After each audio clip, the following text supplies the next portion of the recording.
Next is power quality analyser. So இதுக்கு முன்னாடி நம்ம ஸ்பெக்ட்ரம் அனலைசரை பற்றி பார்த்தோம். Next is power quality analyser. அதனுடைய சீரீஸில் நம்ம அடுத்தா பார்க்கக்கூடிய ஒரு எலக்ட்ரானிக் மெஷரிங் இன்ஸ்ட்ருமெண்ட். ஸோ இந்த நேம்லேயே வந்து பார்த்தீங்கன்னா பவர் குவாலிட்டி அனலைசர் அப்படிங்கும்போது it is used to measure and analyse ஒரு எலக்ட்ரிக்கல் பவருடைய குவாலிட்டியை வந்து பார்த்தீங்க அப்படின்னா நம்மளால் அதை அனலைஸ் பண்ணவும் முடியணும், அதை மெஷர் பண்ணவும் முடியணும். அதுக்கு யூஸ் பண்ணக்கூடிய அந்த இன்ஸ்ட்ருமெண்ட்டுடைய நேமை தான் நம்ம பவர் குவாலிட்டி அனலைசர் அப்படின்னு சொல்கிறோம். ஸோ இதை யூஸ் பண்ணி என்ன பண்ணலாம் அப்படின்னா நம்மளால் நிறைய பராமீட்டர்ஸை வந்து டிடெக்ட் பண்ண முடியும், which includes voltage variations, harmonics, மெயினாக பவர் ஃபேக்டர், ஃப்ரீக்வன்சியில் இருக்கக்கூடிய deviations, voltage sag and swell and transients இல்லை டிஸ்டர்பன்ஸ் ஏதாவது இருந்துச்சுன்னா எல்லாத்தையும் நம்மளால் டிடெக்ட் பண்ண முடியும். And it is used in power systems, electrical installations and many such applications. So பேசிக்காக ஒரு பவர் குவாலிட்டி அனலைசர் அப்படிங்கிறது வந்துட்டு என்னன்றதை நம்ம பார்த்தோம். ஒரு எலக்ட்ரிக்கல் பவருடைய குவாலிட்டியை வந்துட்டு எவ்வளோ இருக்குது அப்படின்னு நமக்கு மெஷர் பண்ணியும் கொடுக்கும். அண்ட் அதை அனலைஸ் பண்ணி எவ்வளோக்கு எவ்வளோ ஸ்டேபிளாக இருக்குது அப்படிங்கிறத பற்றியும் நமக்கு இவால்வேட் பண்ணி கொடுக்கும். So it sex whether the electrical power is clean, அதாவது எந்த விதமான நாய்ஸும் இல்லாமல் இருக்கா, ஸ்டேபிளாக இருக்கா, அண்ட் எந்த விதமான டிஸ்டர்பன்சஸ் இல்லாமல் இருக்கா அப்படின்னு நமக்கு செக் பண்ணி கொடுக்கும். ஸோ பவர் குவாலிட்டி அப்படின்னா என்ன அப்படின்னா it is the ability of electrical power to operate electrical equipment properly without any disturbance. அதாவது ஒரு எக்யூப்மெண்ட் அப்படின்னு நம்ம எடுத்திருக்கோம், அதில் வந்துட்டு எந்த விதமான எக்ஸ்டர்னல் டிஸ்டர்பன்ஸஸும் இல்லாமல் வந்து நம்மளால் ஆப்ரேட் பண்ண முடியணும். So that is called as power quality. So இதனால் நமக்கு வோல்டேஜ் வந்து ஸ்டேபிளாக கிடைக்கும், ஃப்ரீக்வன்சி கரெக்டாக கிடைக்கும், எந்த விதமான ஹார்மோனிக்ஸ் இல்லாமல் இருக்காது. பட் அதே நேரத்தில் அட்லீஸ்ட் லோ ஹார்மோனிக்ஸ் அளவுக்கு நமக்கு வந்து பார்த்தீங்க அப்படின்னா மெயின்டைன் ஆகும், சிஸ்டம் பேலன்ஸ்டாக இருக்கும். ஏன்னா நமக்கு இங்கே ஸ்டேபிளாக இருக்கும்போது ஆப்வியஸாக நமக்கு பேலன்ஸ்டாக இருக்கும் and we will not have any interruptions. ஆனால் புவர் குவாலிட்டி கம்மியாக இருக்கும்போது பார்த்தீங்க அப்படின்னா நமக்கு டேமேஜ் இருக்கும், ஹீட்டிங் இருக்கும், பவர் லாஸ், ஃபெயிலியர், எஃபிஷியன்சி கம்மியாகும், இந்த மாதிரி நிறைய இஷ்யூஸ் வந்து இருக்கும். ஸோ ஒரு பவர் குவாலிட்டி அனலைசர் பேசிக்காக நம்ம எந்த சிஸ்டம்ஸ்லாம் யூஸ் பண்ணுவோம் அப்படின்னா we use it in PLC, drives, inverters, இந்த மாதிரி நிறைய இடத்துல நம்ம யூஸ் பண்ணுறோம். இந்த டிவைசஸ் எல்லாமே பவர் டிஸ்டர்பன்ஸஸ்க்கு ரொம்ப சென்சிட்டிவாக இருக்கும். அதனால தான் நம்ம இந்த பவர் குவாலிட்டி அனலைசரை யூஸ் பண்ணுறோம். So it is needed to monitor the voltage, அது கரெக்டாக ஸ்டேபிளாக இருக்கா, ஏதாவது ஹார்மோனிக்ஸ் இருக்கா இல்லையா அப்படின்னு நமக்கு டிடெக்ட் பண்ணி கொடுக்கும், பவர் ஃபேக்டரை மெஷர் பண்ணி கொடுக்கும். இன்கேஸ் ஏதாவது டிஸ்டர்பன்சஸ் இருந்துச்சு அப்படின்னா அதை நமக்கு ஐடென்டிஃபை பண்ணி கொடுக்கும். அண்ட் டோட்டலாக பார்த்திங்கன்னா சிஸ்டமுடைய பெர்ஃபார்மன்ஸ் நமக்கு இம்ப்ரூவ்டாக கிடைக்கும். ஸோ பேசிக்காக இந்த பவர் குவாலிட்டியில் என்னென்ன ப்ராப்ளம்ஸ் இருக்குது அப்படின்னா ஃபர்ஸ்ட் இஸ் வோல்டேஜ் சாக், அதாவது டெம்பரரி ரிடக்ஷன் இன் வோல்டேஜ் வேல்யூஸில் இருந்து தற்சமயத்துக்கு அது வேல்யூ ரெடியூஸ்டாக ஆகிறது தான் வந்து பார்த்திங்கன்னா நம்ம சாக் அப்படின்னு சொல்லுவோம். வேல்யூ கொஞ்சம் இறங்கி இருக்கும். ஸோ ஃபார் எக்ஸாம்பிள் 230 வோல்ட் அப்படிங்கிறது ஒரு கொஞ்சம் நேரத்துக்கு 180 வோல்ட்டாக நமக்கு மாறுச்சு அப்படின்னா அதை தான் நம்ம சாக் அப்படின்னு சொல்லுவோம்.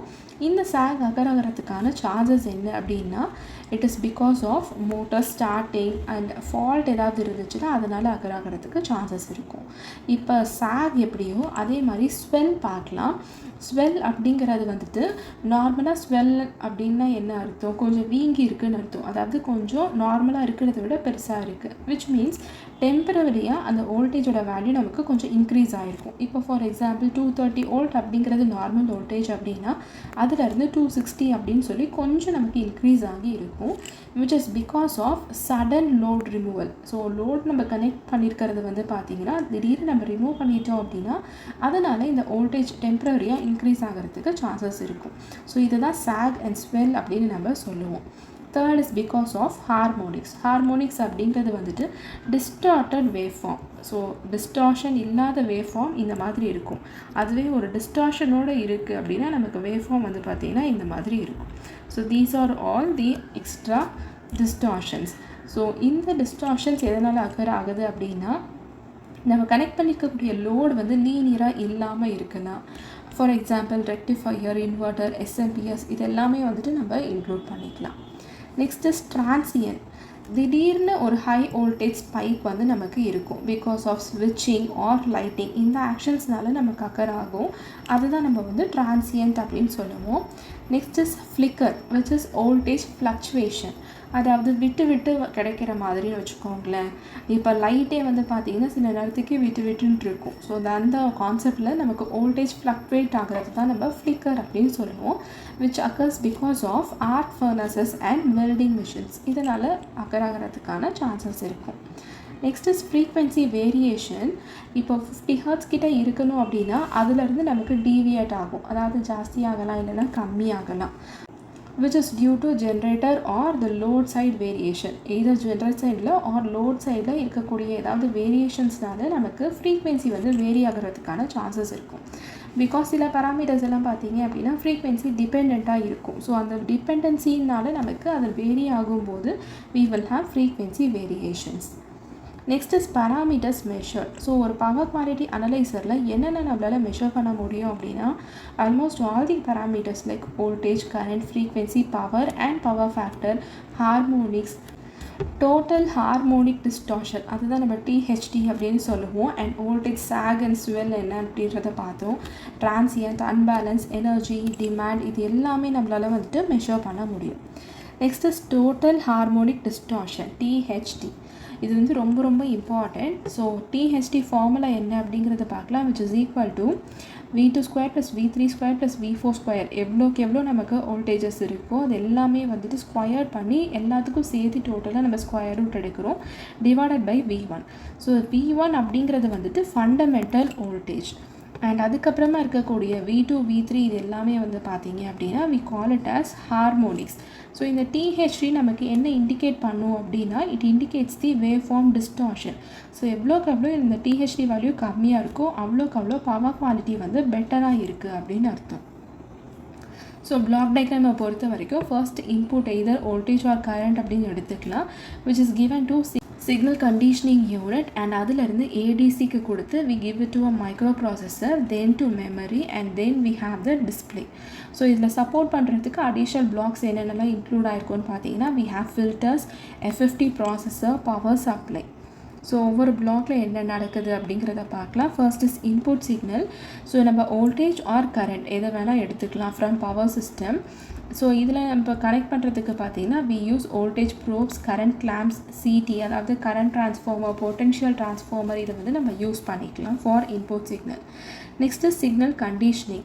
ஸோ சிக்னல் கண்டிஷனிங்கில் நம்ம என்னென்ன ஆப்ரேஷன்ஸ் எல்லாம் பெர்ஃபார்ம் பண்ணுவோம் அப்படின்னா அந்த சிக்னலை அதாவது நம்ம கன்சிடர் பண்ணியிருக்க இன்புட் சிக்னலை அட்டெனுவேட் பண்ணுவோம், ஆம்ப்ளிஃபை பண்ணுவோம், for which we use an attenuator and amplifier and filter கூட நம்ம இதில் இன்க்ளூட் பண்ணிப்போம். ஸோ எதுக்காக பண்ணுறோம் அப்படின்னா அட்டெனுவேட்டரில் நம்ம சிக்னலுடைய ஸ்ட்ரென்த்தை வந்து நம்ம ரெடியூஸ் பண்ணி அதை ஆம்ப்ளிஃபை பண்ணி அண்ட் ஃபில்டர் பண்ணும்போது பார்த்திங்கன்னா நாய்ஸ் எல்லாமே வந்துட்டு நமக்கு ரிமூவ் ஆகும். ஸோ தட் நம்ம அடுத்த ப்ராசஸ் ஏடிசி கன்வெர்ட்டர் கொடுக்கறதுக்கு நம்மளுடைய சிக்னல் வந்து சூட்டபிளாக இருக்கணும். ஸோ ஏடிசி அப்படிங்கிறது refers to analogue to digital converter which converts analogue signal into digital form. So voltage வந்து நமக்கு இங்கே டிஜிட்டல் வேல்யூவாக மாறும். அண்ட் அதுவுமே இன்கேஸ் நம்ம கரண்ட்டை கன்சிடர் பண்ணியிருந்தோம் அப்படின்னா டிஜிட்டல் வேல்யூ ஆஃப் கரண்ட் வந்து நமக்கு கிடைக்கும். ஸோ இந்த டிஜிட்டல் வேல்யூஸை நம்ம இன்னும் ஃபர்தராக ப்ராசஸ் பண்ணும்போது டிஜிட்டல் ப்ராசஸிங் வந்து நமக்கு இங்கே பெர்ஃபார்ம் பண்ணுறதுக்கு பார்த்திங்கன்னா இந்த டிஜிட்டல் வேல்யூஸ் தான் வந்து நமக்கு தேவைப்படும். ஸோ அதனால தான் நம்ம ஏடிசியை யூஸ் பண்ணி நம்ம பேசிக்காக கன்வெர்ட் பண்ணுறோம். ஸோ மைக்ரோ ப்ராசஸர் இதுதான் actually it is the brain of analyser. இதில் தான் நமக்கு தேவையான வேல்யூஸ் எல்லாமே வந்து கேல்குலேட் ஆகும். Voltage, current, power factor, harmonics, total harmonic distortion, frequency, energy இது எல்லாமே. ஸோ இங்கே மைக்ரோ ப்ராசஸர் அப்படிங்கும்போது இதில் பார்த்தீங்க அப்படின்னா it uses fast Fourier transform algorithm இருக்கிறதுலே வந்துட்டு fastest algorithm. So FFT processor அப்படின்னா ஃபாஸ்ட் ஃபோரியர் ட்ரான்ஸ்ஃபார்ம் அப்படின்னு பார்த்துட்டோம். இங்கே நமக்கு டிஜிட்டல் சிக்னலாக இருக்கிறது பார்த்தீங்கன்னா ஃப்ரீக்வென்சி காம்பனண்ட்டாக கன்வெர்ட் ஆகும். ஸோ அப்படி ஃப்ரீக்வென்சி காம்பனண்ட்டாக கன்வெர்ட் ஆகும்போது தான் நம்ம வந்து அதை பேஸ் பண்ணி அந்த ஹார்மோனிக்ஸ் எல்லாத்தையுமே வந்துட்டு அனலைஸ் பண்ண முடியும் அண்ட் ஃப்ரீக்வென்சி காம்பனன்ட்ஸ் எல்லாத்தையும் அனலைஸ் பண்ண முடியும். அண்ட் இது எல்லாத்தையுமே பேஸ் பண்ணி நம்மளால் டிஸ்டார்ஷனை வந்து மெஷர் பண்ண முடியும். So that is why we go for FFT processor. Next is memory. So இங்கே டேட்டாவை நம்ம ஸ்டோர் பண்ணி வச்சுக்கலாம் which is used for recording the events, saving the measurements. So நம்ம எவ்வளோ வேல்யூஸ் எல்லாம் மெஷர் பண்ணியிருக்கோமோ அதை சேவ் பண்ணுறதுக்கு ஒரு option and for data logging.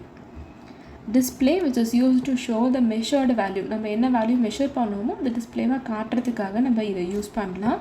So என்ன மெஷர்மெண்ட் நம்ம எடுத்திருந்தாலும் சரி அதை நம்ம இங்கே யூஸ் பண்ணி பார்த்தீங்க அப்படின்னா டிஸ்பிளே பண்ண வச்சுக்கலாம். And finally power supply. So DC பவரை வந்துட்டு ஒரு இன்ஸ்ட்ருமெண்ட்டுக்கு கொடுக்கறதுக்காக இந்த பவர் சப்ளை நம்ம யூஸ் பண்ணுறோம். யூஸ்வலி பேட்ரி ஆப்ரேட்டடாக இருக்கும், இல்லை அப்படின்னா ஏசி பவரோட இருக்கும். ஸோ நம்ம சொன்ன ப்ராசஸ் எல்லாமே தான் வந்துட்டு ஸ்டெப் பை ஸ்டெப் இங்கே இன்க்ளூட் பண்ணியிருக்கேன். Voltage and current signal first நம்ம எடுத்துகிட்டு சிக்னல் கண்டிஷனிங் பண்ணுறோம். அதாவது we are attenuating, amplifying and we are filtering. அது முடிச்சதுக்கப்புறமா இருக்க சிக்னல் தான் வந்து பார்த்திங்கன்னா அனலாக் சிக்னலாக நமக்கு இருக்கும். அதை நம்ம வந்துட்டு டிஜிட்டலாக இங்கே கன்வெர்ட் பண்ணுறோம். அந்த டிஜிட்டல் சிக்னலை யூஸ் பண்ணி தான் we are calculating all the parameters using the FFT transformer. And final நமக்கு தேவையான டிஸ்பிளே வந்து பார்த்திங்கன்னா அவுட்புட்டில் கிடைக்கும். ஸோ இந்த பவர் குவாலிட்டி அனலைசரில் என்னென்ன டைப்ஸ் இருக்குதுன்னு பார்க்கலாம். First is portable analyser. So it is a hand held device. Portable அப்படின்னாலே ஹேண்ட் ஹெல்டாக இருக்கும். So it is used in field and it is easy to carry. Next is fixed analyser. So இது வந்து substations எல்லாத்துலேயுமே வந்துட்டு நம்ம install பண்ணி வச்சுட்டு use பண்ணக்கூடியது ஒன்று. And it is used for continuous monitoring. Next is 3-phase analyser. So இதில் நம்ம இதுக்கு முன்னாடி கரண்ட் அண்ட் வோல்டேஜை மெஷர் பண்ணுறது அப்படிங்கிறத பார்த்துட்டோம். இன்கேஸ் அது 3-phaseாக இருக்கும்போது பார்த்தீங்க அப்படின்னா அதை மெஷர் பண்ணுறதுக்கு we can use this 3-phase analyser. So அட்வான்டேஜஸை பொறுத்த வரைக்கும் நிறைய பராமீட்டர்ஸை நம்மளால் மெஷர் பண்ண முடியும். And it can detect the power disturbances. சிஸ்டமுடைய பெர்ஃபார்மன்ஸ் நமக்கு இம்ப்ரூவ்டாக கிடைக்கும். ஸோ சில அனலைசஸ்லாம் பார்த்தீங்கன்னா போர்ட்டபிளாக இருக்கிறதுனால it's easy to use and it also stores data. அந்த ஆப்ஷனும் நமக்கு வந்துட்டு அவைலபிளாக இருக்குது. ஆனால் டிஸ்அட்வான்டேஜ் என்ன அப்படின்னா காஸ்ட் அதிகமாக இருக்கும். இதை ஆப்ரேட் பண்ணுறதுக்கு அதுக்கேற்ற மாதிரி ஒரு ஸ்கில்டு ஆப்ரேட்டர் நமக்கு தேவைப்படும். காம்ப்ளெக்ஸ் இன்ஸ்ட்ருமெண்ட்டாக இருக்கும். அண்ட் அதை மெயின்டைன் பண்ணுறதுக்கும் பார்த்தீங்கன்னா நமக்கு மெயின்டெனன்ஸ் தனியாக தேவைப்படும். அப்ளிகேஷன்ஸ் வந்து பார்த்திங்கன்னா சப்ஸ்டேஷன்ஸில் மெயின்டெனன்ஸ்க்கு இது எல்லாத்துக்குமே நம்ம யூஸ் பண்ணலாம். ஸோ எக்ஸாம் பாயிண்ட் ஆஃப் வியூவில் நம்ம என்ன தெரிஞ்சுக்கணும் அப்படின்னா ஒரு பவர் குவாலிட்டி பராமீட்டர்ஸில் என்னென்னலாம் வந்துட்டு நம்மளால் மெஷர் பண்ண முடியும் அப்படிங்கிறது தெரிஞ்சிருக்கணும். அண்ட் இதில் வந்துட்டு நம்ம என்ன அப்ளிகேஷனுக்கு யூஸ் பண்ணுறோம் அப்படிங்கிறது தெரிஞ்சுக்கணும். இதை பேஸ் பண்ண சில ஏஐ மாடல் கொஸ்டின்ஸும் இன்க்ளூட் பண்ணியிருக்கேன். இல்லை உங்களுக்கு ஏதாவது டவுட்ஸ் இருந்துச்சுன்னா கமெண்ட் செக்ஷனில் போஸ்ட் பண்ணுங்கள். Thank you so much, friends.